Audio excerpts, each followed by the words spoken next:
Thanks everyone for taking time off your very busy schedule to attend this presentation today, which is in commemoration of the International Day for Elimination of Racial Discrimination, as was noted in the introductory part of this presentation. The convention aims to eliminate all kind of discrimination or all forms of discrimination. Of course, this include the form of discrimination that didn't even exist when that convention was made, and that is one form of discrimination we are facing today, discrimination by technology. For most of us, or those of us present here who did not live in the era of civil rights movements, we are privileged to enjoy some of the benefits that accrue from that movement, some of the changes that were effected by that movement. And this, of course, include dismantling major overt vestige of anti-Black racism. So gone are the days of white-only restaurants where, as a person of color or a Black person, you risk being imprisoned, arrested or imprisoned for even attempting to sit in such restaurants, even though, as a matter of fact, no waiter there will ever serve you any meal. So you can say as our society that we have made huge progress in uprooting elements of anti-Black racism, right?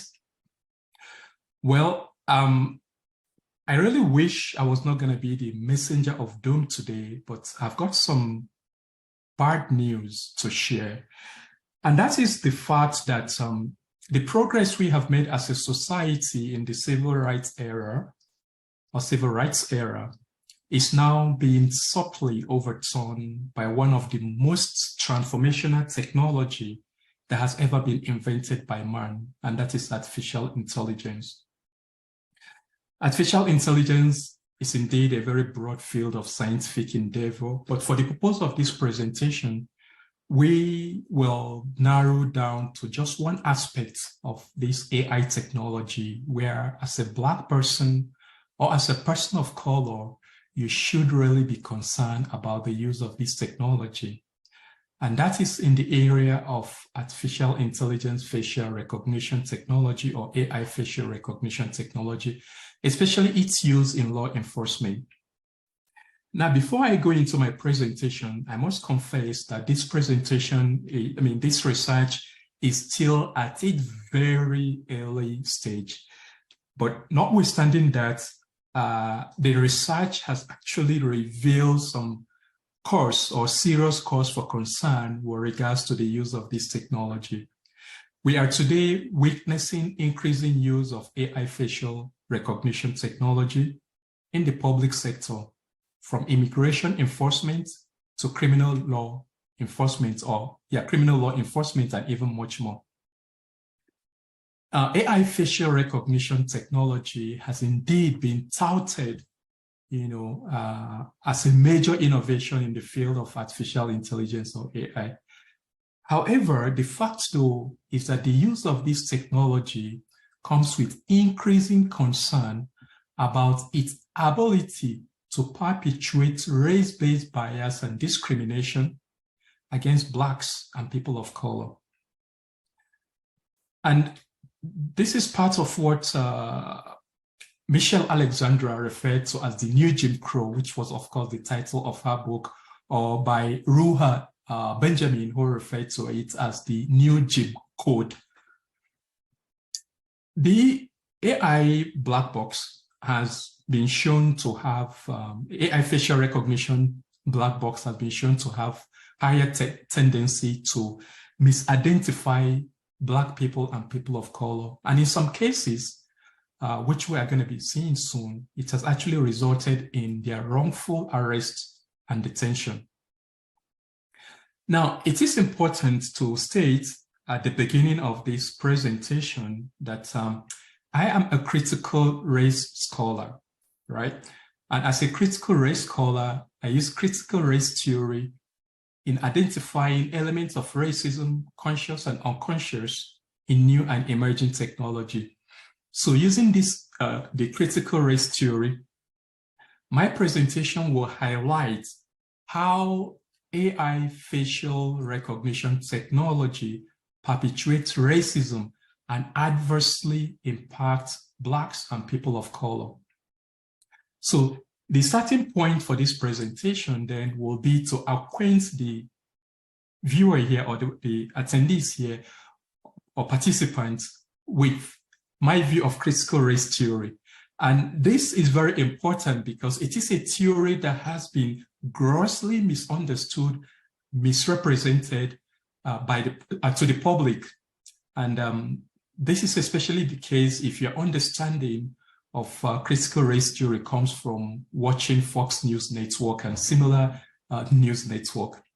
So what exactly is critical race theory?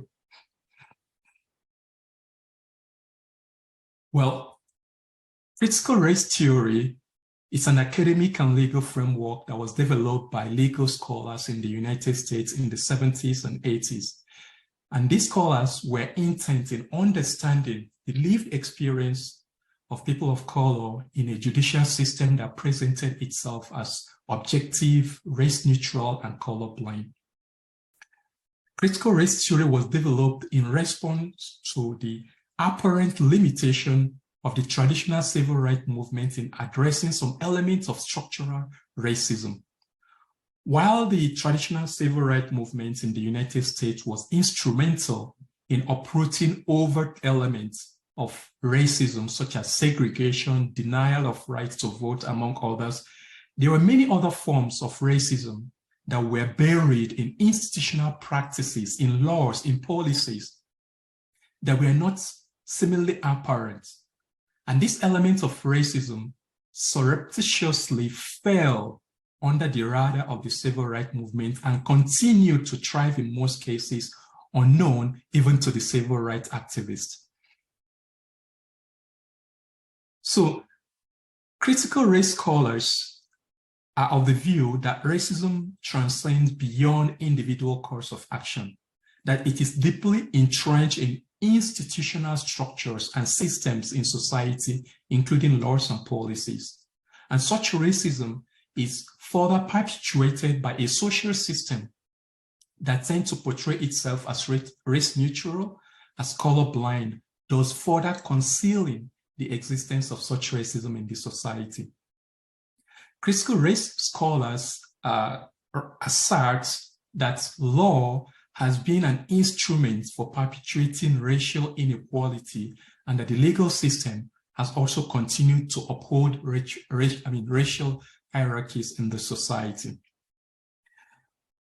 My colleague, Joshua Seeley Harrington, a critical race scholar and law professor in Lincoln Alexandra School of Law in Toronto Metropolitan University, sees critical race theory in its plain term as a field of thought that critically and that thinks critically and theoretically about race and racism.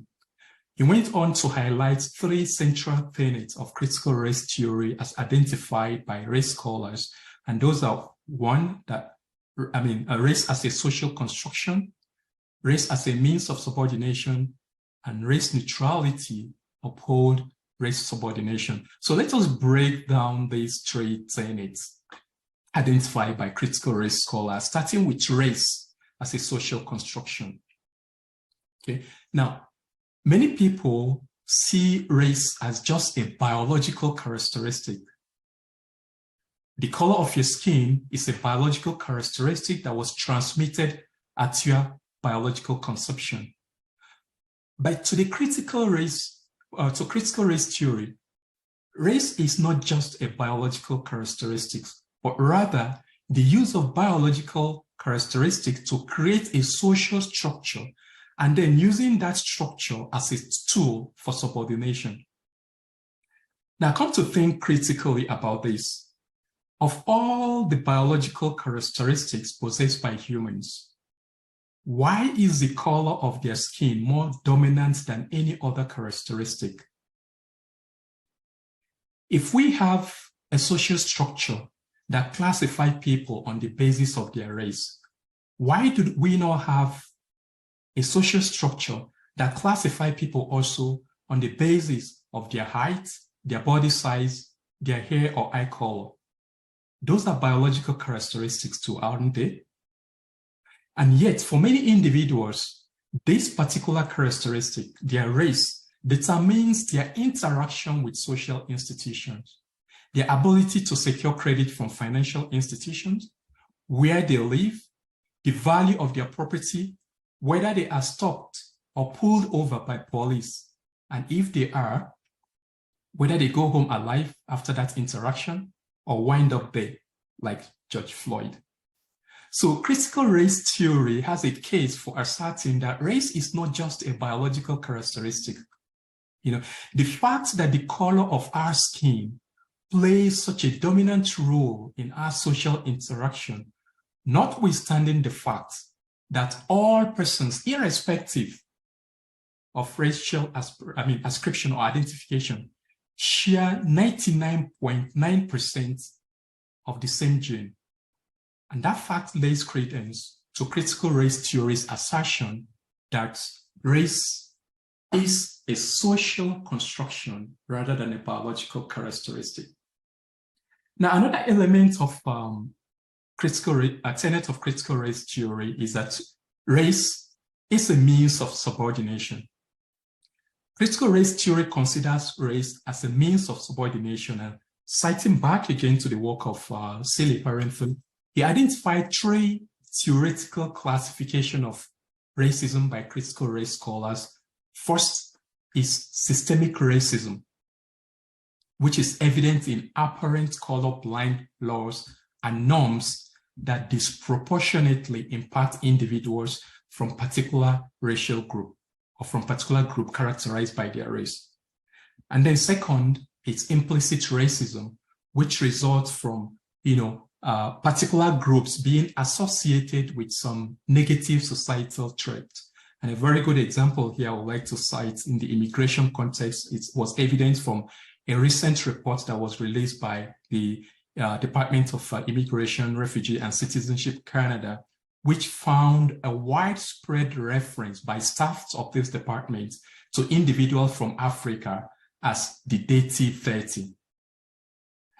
The third is microaggression. And this is found in conducts exhibited during the course of interaction with members of racialized group, which unknown to the individual perpetrator actually harms individuals from that racial group. And a very good example here is, for example, asking a non-white person, where are you from? Or where are you originally from? As innocent as that question may be to the individual asking the question, the fact though is that to members of racialized group, such question makes them uncomfortable in the space where they find themselves. Then the third tenet that was raised by Joshua Seeley Harrington is that race neutrality upholds race subordination. And this is very important tenet because some people see race neutrality or color blindness as important concepts in dealing with racism.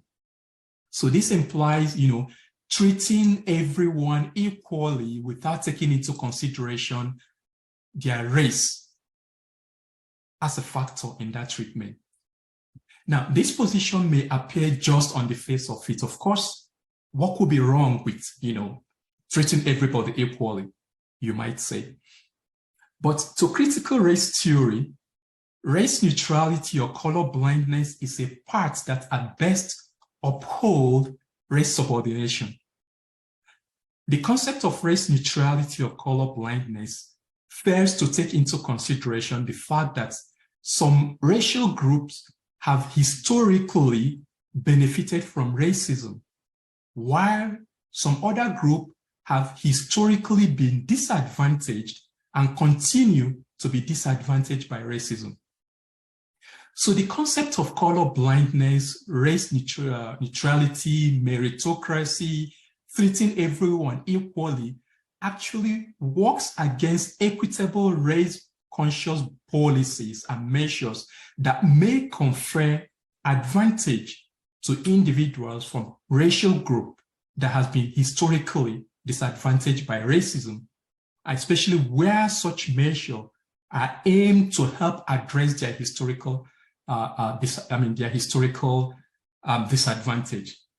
And I would like to illustrate this concept by referring you to the picture on the slide there.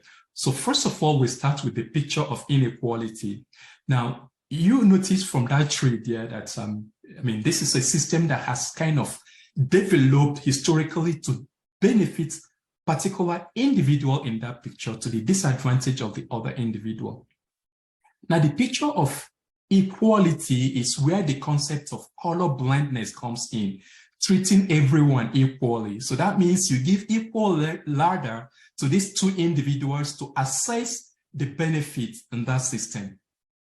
Now, with that equal treatment, you find out that those who have historically benefited from that social system continue to historically benefit from it, even with that same concept of color blindness or equal treatment. Now we go to the next picture, the picture on equity.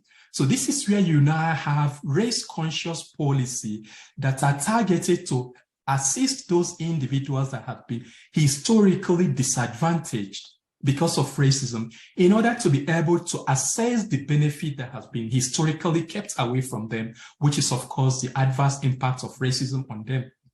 So this means, of course, designing specific measures to help them. But what is unfortunate today and what you find today is that when you have such policies in place, you hear people criticizing it. Oh, it is reverse racism. You are taking away benefit from white people and giving it to people of color or blacks. But take a look at that picture. Notwithstanding the fact that the individual on the right side of that picture had a higher ladder to assess that benefit, do you think even with that measure in place, they are still benefiting from that system more than the individual or individuals that have historically benefited from the system? So the concept of color blindness, actually, to the critical race theory, that concept of color blindness and race neutrality only helps to maintain the status quo, as you see in the picture on equality, to the disadvantage of those who have been historically impacted and continue to be adversely impacted by racism, while at the same time it continues to benefit those who have historically benefited from the system or from racism. So, as a critical race scholar, I see critical race theory as a theoretical microscopic lens that assists in the identification of implicit racism buried in laws and in social practices that result in unfair outcome or bias to individuals from particular segments of our society characterized by race. And this theoretical lens facilitates the identification, understanding, and remediation of implicit racism buried in the so-called race-neutral laws and policy. So it is the implicit nature of this racism that hid it from the attention of civil rights activists, thus necessitating the need for critical race theory to analyze these laws and policies for the purpose of identification, understanding, and remediation of racism buried in them. So, having explained what critical race theory actually is, and of course you will have realized by now that it is absolutely different from what Tucker Carlson and Sean Hannity must have told you it is. So using this theory to study new and emerging technologies will reveal how these technologies reinforce implicit bias and racism against individuals from certain group characterized by race, of course.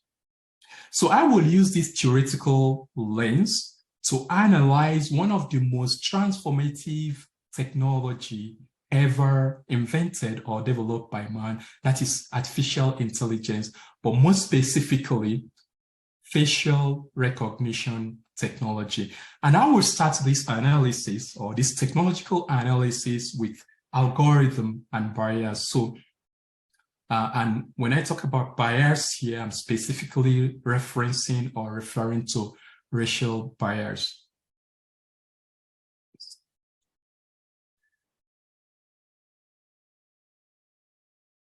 Okay, so there are many ways that biased outcome will result from AI tools. First is where an AI tool, artificial intelligence tool, is deliberately designed to generate biased outcome.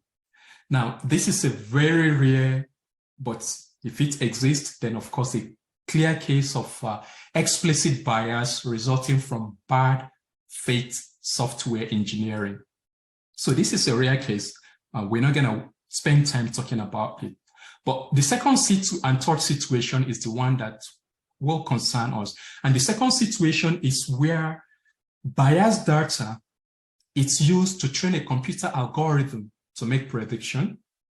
And the third situation arises where an AI tool trained on data that are responsive to unique factors in a particular environment are now deployed for use in a different environment. So the second and third case or cases will generally result in implicit bias.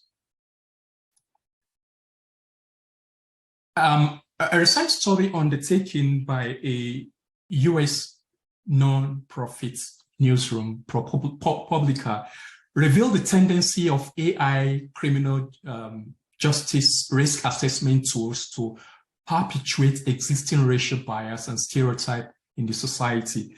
And that study, of course, was that study focused on recidivism risk assessment tool, an AI-powered recidivism risk assessment tool known as Compass. And this is a tool that is used to predict the likelihood that individuals in the criminal justice system will reoffend. Such prediction is important, of course, for bail determination and for sentencing. Compass is one of the most widely used AI risk assessment tools in the criminal justice system. And this study by ProPublica, in addition to raising some doubt about the accuracy of the prediction made by these AI tools, that study even raised some even more serious concern with regards to racial bias that was evident in that tool. And this was evident from the fact that the tool was predicting individuals, Black individuals in the criminal justice system, as being more likely to reoffend twice more than their white counterparts. And the accuracy of that tool was even challenged when it became evident that Black people who were predicted to be high risk of reoffending did not go on to reoffend, while white people who were researched, who were predicted as less likely to reoffend, actually went on to reoffend. So that bias along racial line was evident from ProPublica's analysis of this AI-powered tool. And that analysis from Publica, of course, goes further to substantiate the fact that some AI tools actually have the tendency to be biased against individuals from minority communities like Black and people of color. Now, the tendency of result from AI tools to be biased against people of color has been referred to in my research as algorithmic racism, and which I define as a systemic race-based bias arising from the use of technology in the analysis of data and decision-making, resulting in unfair outcome to individuals from particular segments of the society, of course, characterized or distinguished by their race. So in the context of facial recognition technology, which is, of course, the subject matter of our discussion today, algorithmic racism, in the context of facial recognition technology, algorithmic racism may result from disproportionate representation of Black faces or faces of people of color in data used to train the AI algorithm. And what is the impact or the results of this disproportionate representation? Now, this is a sample illustrating the accuracy rates of major facial recognition softwares in the market today, developed by, of course, commercial corporations or commercial developers. Now, you see here accuracy rates on the basis of race and gender. Almost all these types of AI facial recognition technology have their highest accuracy rates in identifying white males, lighter skinned males, 99% accuracy rates. And the lowest accuracy rate comes with the identification, and this is important, identification of Black or dark-skinned women. In fact, IBM software has about 34% error rate in identifying dark-skinned women, even though it has 99% accuracy rate, which is just 1% error rate in identifying a light-skinned male or white males. So what is the impact of this accuracy rate across racial and gender divide? And now this is where we are going to now turn on to see real life cases of adverse impact of AI facial recognition technology on individuals on the basis of their race. First, we start with the example of Robert Williams. In January 2020, Robert Williams, a young Black father living in a Detroit suburb, was arrested in his driveway in the presence of his daughter and his wife. He was arrested by Detroit police officers. Robert's alleged crime was shoplifting. The fact, though, was that Robert never lifted anything from any shop. Rather, the Detroit Police Department's use of AI facial recognition technology erroneously matched Robert's face to that of the actual perpetrator of the crime, the shoplifter, resulting in Robert's wrongful arrest and detention by the Detroit Police Department. Robert's case represents one among many other cases of Black men who have been wrongly arrested and in some cases falsely imprisoned for crime they never committed because of false identification by AI facial recognition technology. And this problem was not just limited to Robert alone. Another example, Michael Oliver. Michael Oliver is a Black man from Detroit. He was arrested and charged with felony larceny after facial recognition technology falsely identified him as the perpetrator of the crime. Now, the picture you see there on the slide, the guy or the gentleman in red shirt was actually the perpetrator of the crime in question. That was a cell phone video that was taken of him in the course of his criminal act or conduct. AI facial recognition technology that was used matched the perpetrator to Michael Oliver, the gentleman on black shirt, right? Oliver was arrested, Mr. Oliver was of course arrested for the crime. And he spent 9 days in jail. The charges against him were dropped after his lawyer got disclosure from the prosecution, and they matched the picture of the perpetrator with the picture of his client. And if you match those pictures, the difference is obvious and latent. The perpetrator is much darker skinned than the individual that was arrested, that was Michael. If you look at the hand of the perpetrator, you'll see that there is no tattoo. And that is different from Michael, who has tattoo all over his hand. So when his lawyer presented these obvious differences to the prosecutor dropped the charge. And this was after Michael has spent 10 days in jail for a crime. Has spent some days in jail for a crime that he never committed. Another example.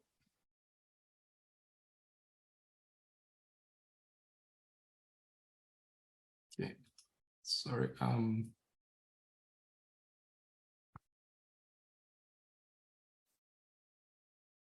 Yeah, I'm getting a message here. I should increase the volume. Can everyone hear me very well? Is my audio? Yes, the problem's been resolved. Okay. Okay, let me go back to the screen. Yeah. Okay, can you all see the screen now? I mean the slide back. Okay, so where are we? So yeah, we're talking about the third example. That was the case of Mr. Nijat Park. Nijat Park was a black man from New Jersey who was wrongly arrested and charged with shoplifting after facial recognition technology incorrectly matched him to the picture of the perpetrator. Now, I must actually emphasize here that shoplifting actually is the list of the crime he was charged with, because after the perpetrator was being chased by the police after the shoplifting. So in the course of evading police, more serious crime than shoplifting actually occurred. And this crime include unlawful possession of weapon, resisting arrest, and aggravated assault. Right. Now, facial recognition technology matched the picture of the perpetrator in a fake ID that was left at the scene of the crime. It matched the picture of the perpetrator with that of Mr. Park. You know, Mr. Park was arrested and jailed for the crime. He spent 10 days in jail. While the case was pending, the prosecution offered him a plea deal to serve 6 years in jail for a crime he never committed. And based on his previous criminal record, he was on the verge of accepting the plea deal to serve 6 years in jail for a crime he never committed. What actually changed the situation was that while the case was ongoing, he was able to find a transaction receipt from Western Union, which showed him to be 30 miles away from the scene of the crime at the same time the crime was committed. That was a perfect plea of alibi, which proved his innocence beyond doubt. And that was the basis on which that charge was dropped. If not for that receipt, Michael would have been voluntarily pleading guilty to a crime he never committed. Sorry, not Michael, Niger would have been voluntarily pleading guilty to a crime he never committed and serving some 6 years in jail, all because of misidentification or faulty identification by facial recognition technology. One more example. Judge Rundle, 28-year-old black man from Georgia, resident of Georgia. He was arrested for the theft of some luxury purses in Louisiana after yet a facial recognition technology matched his face to that of the thief. The fact, though, which is very concerning about this case, is that Randall has never been to Louisiana where the crime was committed. In fact, he was living 2 states away from Louisiana. So he, of course, spent about 6 days in jail before he was able to clear his name. And no thanks to facial recognition technology. Now, let's talk about all the example we've considered so far has been, US and not Canada. In Canada, let's come back home now to the great white North Canada. In Canada, for a known period of time, AI facial recognition technology was deployed and used by various law enforcement agencies in Canada, including the RCMP, and of course the biggest police department, Toronto Police. The secret use of this AI facial recognition technology sparked an outrage when it became public that these public sectors were using the controversial AI facial recognition technology. And this resulted in an investigation, or many investigations. There was one by the Office of the Privacy Commissioner. There was even a parliamentary committee hearing on this police department's use of Clearview facial recognition technology. But it is important to note here that the outcry against the use of AI facial recognition technology, and I'm saying this from a critical race scholar perspective, that the outcry against the use of this technology by the Canadian public was not because the technology has higher accuracy rates in identifying or recognizing, has higher error rates in identifying or misidentifying people of color.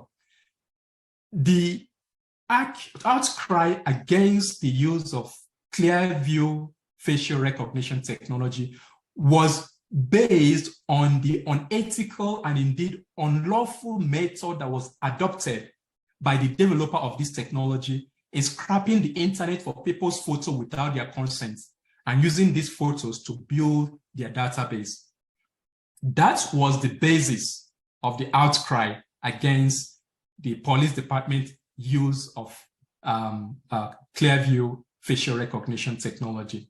So aside from the privacy issue, which was of course concerning to the Canadian people, Black people and people of color should even be more concerned, not just about the privacy issue arising from that technology, but even the high error rates in identifying individuals from that racial group. So unlike US, in Canada, we do not have any publicized case or cases of Black people being misidentified by AI facial recognition technology resulting in their forced arrest. And I cannot tell you that this is the case because that never occurred. It is important to know that the police use of this tool in Canada was clandestine, it was secret. So even if we have cases of, or actual cases of arrest arising from misidentification of people as a result of police use of this tool, the fact is that we would not have known because it would not have formed part of police disclosure in the course of their disclosure. After all, they were using these things unlawfully. So you should also expect that the results from their unlawful use will not be in the public domain. So at this point in time, maybe I may probably kind of, at this point, tell you how I got into this research or what actually precipitated my research in this area. Last year, I began conducting research on AI facial recognition technology. They are used by law enforcement agency. I began that research after I joined the Calgary Police Service CPS Technology Ethics Steering Committee. The purpose of my conducting that research was to help the police department, the CPS, to develop ethical guide for their use of artificial intelligence technologies in community policing. So, but soon after I started this research, then came what I refer to as distraction, distraction in quotes. And that distraction came from a non-related research that led me to reading the case of Barry and Canada, Citizenship and Immigration Canada. I will provide you with the facts of that case, which of course you can see on this slide here. Barry and Citizenship Canada, or Canada, involved two Somali women who made a successful refugee claim in Canada. After their successful refugee claim, which means they were declared to be refugee, the Refugee Protection Division, RPD, accepted their claim of refugee status and conferred that status on them. Soon after that was done, the Minister for Public Safety brought an application before the RPD, the Refugee Protection Division, seeking to revoke the refugee status of these women or to vacate their refugee status on the basis that they misrepresented their identity as Somalis when in fact they were from Kenya. So the minister's evidence included evidence alleged by the applicants in this case to come from Clearview facial recognition technology, which matched these two Somali women with pictures of two international students who IRCC claimed were of Kenyan citizenship. So the Refugee Protection Division revoked the refugee status of these women, which of course resulted in judicial review of the decision by the board.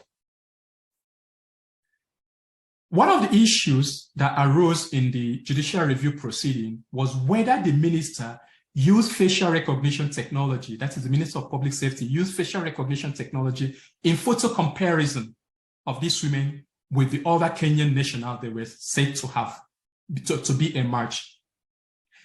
Now, this is important. The Minister of Public Safety in this case was neither transparent nor forthright with regards to the use of the facial recognition technology. That was one issue they avoided both at the RPD and the federal court during the course of the judicial review. Rather than disclosing that information, they asserted that under Section 22, subsection 2 of the Privacy Act, that act provision allows a law enforcement agency to protect details of their investigation, that is to protect their investigation technique, which I think is a very wrong and erroneous assertion. And why do I say that? Now, let me illustrate this. I mean, I believe everyone here knows, among other things, that police use undercover agents as investigation technique.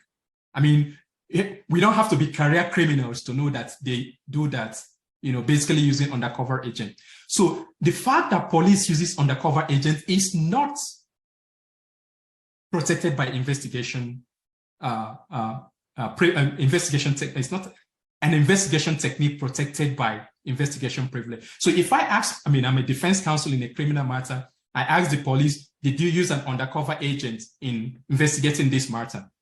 Disclosing that information would not result in any loss or disclosure, disclosure of investigation technique, because it is common knowledge that that is an investigation technique used by the police. Whether they use it in this case has nothing to do with protection of that technique. But it is different if, as a defense lawyer, I ask the police officer, I need the identity of the undercover agent you use in this investigation. That is one situation that will be protected, by that provision. So asking or requiring the minister to disclose whether they use facial recognition technology is not protected by the Privacy Act Section 22(2). However, that would be different if the question is, I need the source code of the facial recognition technology you guys are using in your department. That will clearly be protected because disclosure of the source code will, of course, result in reverse engineering, which will, of course, compromise their use of that technology. So in this case, the assertion of investigative privilege by the minister was wrong. However, the Refugee Protection Division at the level of RPD accepted the minister's evidence about the photo comparison, but rejected the applicant's request to compel the minister to disclose the source of that comparison, that is, whether they use facial recognition technology in making the comparison. So Justice Gao at the federal courts accepted, during the course of the judicial review, accepted the applicant's position that facial recognition technology was used in the photo comparison, and that the blanket reliance by the minister on the Privacy Act, Section 22, subsection 2 of the Privacy Act was misplaced. To cite Justice Gao, she said, I quote, that the applicants submit that facial recognition software is an unreliable pseudoscience which has consistently struggled to obtain accurate results, particularly with regards to Black women and women of color. And of course, she went on to cite the high error rate with regards to the use of this tool on Black women compared to white male. That is about 34.7% error rate in Black women as compared to error rate of 0.8% on lighter male faces. So the question then is, if this tool or this technology has this high error rate, 34.7% in identifying Black women or darker female faces, how could the Minister of Public Safety, in the light of this scientific research, still use this technology or deploy this technology in identification of these particular individuals who come from a racial group that is highly and disproportionately impacted by the use of this technology? So reading this case was an eye-opener to me, because that was when I even got to realize for the first time that Immigration, Refugee and Citizenship Canada and CBSA were actually using facial recognition technology. And that was very concerning, you know. So that was the detour. My research quickly made a switch, and I kind of started looking at the use of this technology by these two government departments. And the more I look, the more I saw. Let me give you another example. So barrier in Canada was decided in summer of 2022. So after reading this case, I tweeted this case on my Twitter. After tweeting this case, I got a private message from an individual I don't know. His English was not the best, but the concern he raised caught my attention. He sent me a private message letting me know that he saw my Twitter that Canada Border Services are seeking to kick him out of Canada because they match his face to some other person. He left his phone number, inviting me to call him. I mean, I get a lot of such messages on my DM. Some of them I don't even bother replying, but this one was serious because it's something I'm working on. So I decided to give him a call. So in the course of my interaction with him, I now got to realize that his case is actually in court already and that he was represented by a lawyer. So that was where I ended the conversation. I told him, okay, since you're represented by a lawyer, I mean, ethically, I'm not supposed to be carrying on a conversation with him. So I told him, I need your lawyer's number. I need to call your lawyer and speak with your lawyer about your case. Because of course, the lawyer will be in a better position to provide me information about the case than the client. So he sent me the lawyer's number. I called the lawyer, and the lawyer was based in Toronto. I began speaking with the lawyer. So in the first minute of my conversation, I introduced myself to him. I told him, look, I'm a law professor in University of Calgary. I'm calling from the University of Calgary Law School. I specialize in artificial intelligence and law. And this is what has happened. I got a call. I spoke with this person who happens to be your client with regards to this matter. And he told me that you are his lawyer. So I cut the conversation short. And I wanted to have this conversation with you. I mean, without disclosing any solicitor-client privilege information, if you could provide me general information about this case, I'll be very interested. He was like, no, I'm not even the person you're supposed to be talking to. I'm just representing one client on issue relating to the use of this technology. Actually, right now, I have a lawyer in my office who is representing many clients facing this situation. She is the person you should be talking to. She's just visiting my office right now. I was like, wow, what a coincidence. Please, I would like to speak with her. So he invited the lawyer. We had a conversation. And that's when I got to realize that this is a huge deal within the GTA area. She made me to realize there are many cases right now in the GTA area where CBSA is using this, having used this technology, is now bringing application to revoke status of individuals who have made successful refugee claim. And you know what got me more worried about it? Most of her clients, and not just her, but even other lawyers she knows, are individuals from the Somali community. So we carried on that, we kept in touch. For me, of course, to follow the development with regards to the cases she was handling. But after that conversation, January the following year, Then came another case, still on use of this technology in the immigration context. That was the case of Adol and Canada's citizenship and immigration. Yet another Somali woman, she made a successful refugee claim, just like the others, before the Refugee Protection Division. After the claim, the minister appealed the decision, RPD decision, on the ground that the applicant's face matched another individual in their database who is from Kenya. So the applicant, of course, in this case, argued that the minister must have used Clearview AI technology to match her face with millions of other faces on their database. Now, there was a problem with this case, and that problem was what made it different from the Barry case we've considered earlier.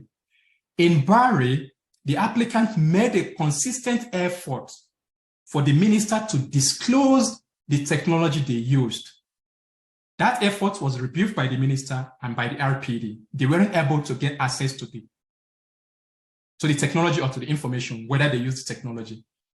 In the case of Adol, the mistake was made here was that they built their case on speculation that, oh, immigration receives millions of applications every year with millions of faces. That it's not possible for them to manually go review all these pictures. So they must have used technology. They must have used Clearview AI technology. That is speculative. It was not founded on any evidence by the applicant, and they made no efforts to compel the disclosure of evidence from CDSA or Minister of Public Safety. So the minister, on the other hand, traditionally, as they often do, refused to disclose whether they are using AI technology or not. Rather, they denied using Clearview AI, which is very tactical because Clearview facial recognition technology is not the only facial recognition technology out there. So if the minister deposes that they are not using Clearview facial recognition technology, that may be true. It's possible they're not using Clearview. Maybe they are using IBM or some other software. So they denied using Clearview AI. They rather asserted that they used traditional investigative technique. Traditional investigative technique. What is traditional investigative technique? They didn't say. They just used that catchphrase to, of course, continue their lack of transparency with regards to the use of this technology. So the federal courts, of course, this paragraph 35 of the decision highlighted what was problematic about this judicial review application on the part of the applicant. The court noted that while the weakness of facial recognition software are common knowledge, the applicant's argument is undermined by the fact that she did not seek a direction for disclosure from Refugee Appeals Division, right, on the method or processes used, but proceeded to make her appeal argument based on assumption without any evidentiary foundation that such software had been employed. This was merely speculative, particularly in the face of the respondent's uncontroverted assertion that an exhaustive search had been conducted using, in quotes, traditional investigation technique. Whatever those techniques were, no inference can be drawn that they included facial recognition software in the absence of supporting evidence. So that was the weakness of that case. But what is more disturbing about all these cases is the consistent refusal of the Minister of Public Safety to disclose whether they are using facial recognition technology or not. I think that's an obligation they owe to the Canadian public. If they are using that technology, Canadian public, for the sake of transparency, should know whether they are using it or not. Then if they are being secretive about it, then there is cause for concern. And that cause for concern should affect everyone, whether you're a Black person, person of color, or white person. But most importantly, as a Black person or person of color, you should be more concerned because of the high adverse impact that technology has on individuals from that racial group. Yet another case, and if you felt the two cases we've discussed so far are disturbing, this one is even more. The case of AB and Canada, citizenship and immigration, this relates to a Black Cameroonian woman who made also a successful refugee claim. Years after her successful refugee claim, she visited the Ministry of Transportation in Ontario to have her picture taken for her driver license. Now, I have visited the Ministry of Transportation in Ontario to have my picture taken on many occasions when I was resident there. Even as a lawyer, my understanding is that the essence of taking that picture is for them to affix it to my driver license. And I believe every other person here will probably presume the same. But what happened was that after MTO took the picture of this woman, without disclosure or even any disclosure to that effect, that they were using facial recognition technology, they scanned her picture on their database. And that facial recognition scan matched her picture with some other person. Now, based on that information, MTO passed her information to another government department, IRCC. And based on this information, IRCC successfully brought an application before Refugee Protection Division to vacate the refugee status of this woman. Now, the concern here, as a critical race scholar, my concern here is not whether these two individuals match or not. My concern here, as a lawyer and as a critical race scholar, is the clandestine use of these tools by various government departments. And that should be concerning to everyone. Yes, the clandestine use will have resulted, in their being able to successfully determine individuals. They were kind of trying to be fraudulently or defraud the system.